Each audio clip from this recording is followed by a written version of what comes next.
Hi Speech Pals! If you've been here before, welcome back. I'm so glad you're here. If you're new here, my name is Nina. I'm a first-year master's student at the University of Illinois, Urbana-Champaign, and I'm studying to be a speech-language pathologist. And welcome to another early language learning video. Today on our language learning adventure, we're going to be reading Marsupial Sue by John Lithgow. Marsupial Sue is a story about a kangaroo who is simply sick of doing the same old thing. She says the hopping that kangaroos do simply rattles her brain.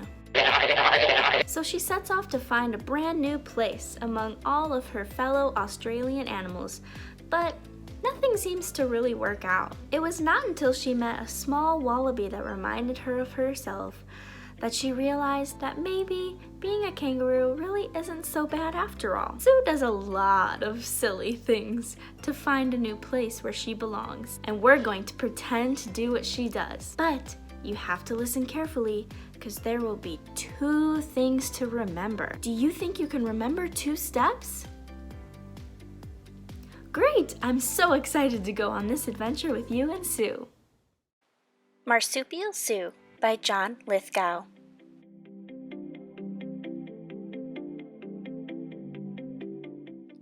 Marsupial Sue, a young kangaroo, hated the hopping that kangaroos do. It rattled her brain. It gave her migraine, a backache, side ache, tummy ache too. One morning in May, she wandered away, leaving her relatives grazing on hay. What did she see way up in a tree? Koalas gaily at play. Let's pretend to do what Sue does. There will be 2 steps to remember. Listen carefully. First, look way up, like you're looking at the top of a tree. Do you see the top? Great! Now say, "Hi, koalas!" Great job following directions. Keep it up. And suddenly she was convinced that she had found a way to escape all that bouncing around. She climbed to the top. She heard a loud pop, and howling in pain, fell again to the ground. Oh my goodness, that's silly Sue. She tried something that kangaroos don't normally do. Let's pretend to climb a tree like Sue. Listen carefully to my 2 steps. First, put your hands out like you have big claws like a koala. Now pretend to climb the tree. How far can you get? Great job listening and climbing. Keep up the great work. Marsupial Sue, a lesson or 2. Be happy with who you are. Don't ever stray too far from you. Get rid of that frown and waltz up and down beneath a marsupial star. If you're a kangaroo through and through, just do what kangaroos do. With summer at hand, the weather was grand, so Sue stole away from her kangaroo band. Combing the shore, she heard someone snore, a platypus asleep in the sand. Shh, we have to be quiet to listen to these next steps. First, put your finger to your lips. Now say, shh. We don't want to wake our platypus friend up. Keep up the good listening, friends. How cozy, she said, completely misled, ignoring the probable trouble ahead. How perfect for me, a life by the sea, all snug in a watery bed. So she flopped in the mud with a thud and a shout, She swallowed a scallop, a shrimp, and a trout. Oh, that silly Sue, always doing things that kangaroos don't usually do. Kangaroos don't live in the sea. Let's pretend to lay down in the mud like Sue. First, lay down. Great job.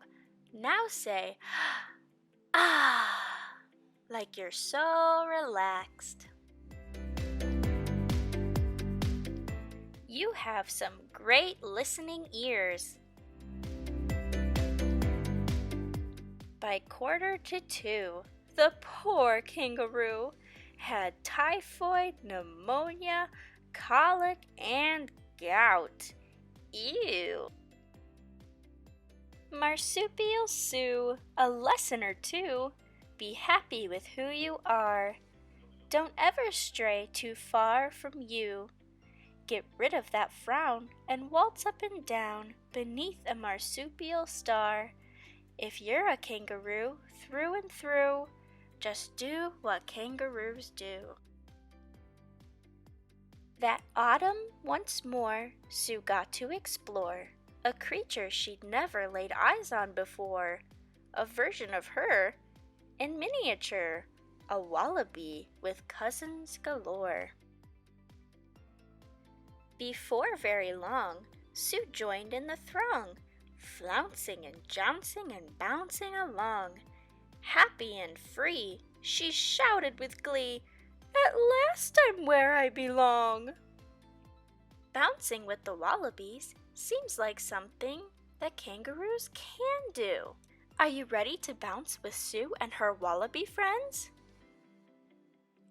Great! Let's listen to our 2 steps. First, stand up. Good job. Now, let's bounce, bounce, bounce. How high can you go? Wow, that's some really good bouncing, friends. Then she looked at the wallaby, sprightly and small, exactly like her, only not quite so tall. She widened her eyes and cried with surprise, "A kangaroo's life's not so bad after all." Marsupial Sue, no longer so blue, you're happy with who you are. You'll never stray too far from you.